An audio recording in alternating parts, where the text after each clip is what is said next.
Hi, everybody. This is Silvio Canto in Dallas, Texas on Friday, January the 12th. Welcome to our video commentary. We're going to look back today at Super Bowl III, an extremely important moment in the history of American sports. For those of you who may not be familiar, a lot of people have grown up with the Super Bowl. There was a time when there was not a Super Bowl. In fact, they didn't really call it the Super Bowl, I think, until the fourth or fifth game that was played in the 70s. But for a long time, you had the NFL, of course, going back to the 1920s. And then in the 1960s, a new league was created. It was called the American Football League. And without question, the NFL was superior. I mean, the talent in the NFL for a while was superior. But by the end of the 60s, the AFL began drafting better players from college, and they were paying big salaries. They were getting people like Joe Namath to play in the AFL, and they were clearly determined to compete with the NFL. Now, the truth is that by the end of the 60s, you had teams like Kansas City, the Kansas City Chiefs, the Oakland Raiders, the New York Jets, the Patriots, the Chargers. You had some pretty good teams in the AFL that were probably just as good as any team in the NFL. Overall, the NFL had more talent, but you had teams in the AFL who could compete in the NFL. Eventually, the AFL persuaded the NFL to play a game, what we now call the Super Bowl. The first one was between Kansas City and Green Bay. Green Bay blew out Kansas City. The second game was between Green Bay and Oakland. Once again, Green Bay blew out the Oakland Raiders. Now, a lot of people concluded, well, that just shows you that the American Football League is inferior. Not really.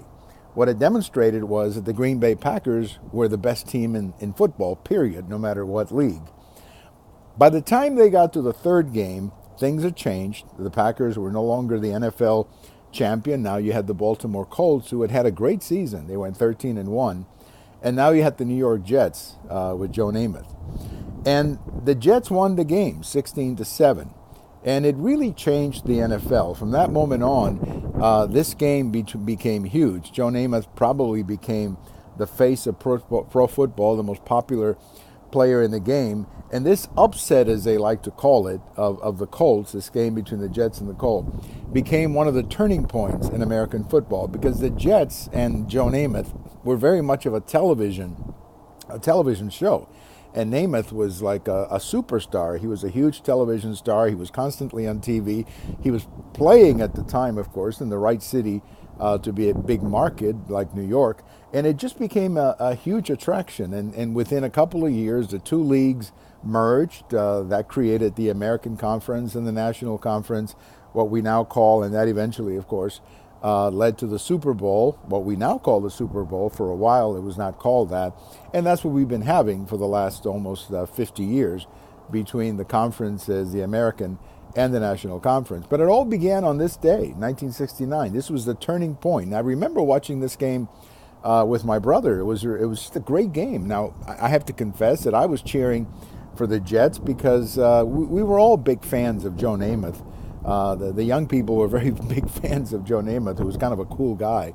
All the girls liked him and all that kind of stuff. He was kind of a big superstar at the time, and he was kind of cool, as we would say today. And Namath won the game. He won 16-7. He completely outmaneuvered the Colts, who I think came in a little bit overconfident. That's what I think happened. And I think they underestimated how good the Jets were. The Jets won 16-7. And that was really the beginning, as I said before, of the merger that led us to what we have now. Great game, Super Bowl III. If you have a chance to watch it here in the month of January when they replay all these games, watch it. It was really a great game. Namath did a marvelous job in running that game. Have a wonderful day, everybody. It's kind of chilly here in North Texas, but I hope wherever you are, you got the fireplace and you got your coat on, and we'll talk to you later. This is Silvio Canto in Dallas. We have all of these commentaries on YouTube. We have them on my blog, and we also have them on Twitter. Have a great day, everybody. Bye-bye.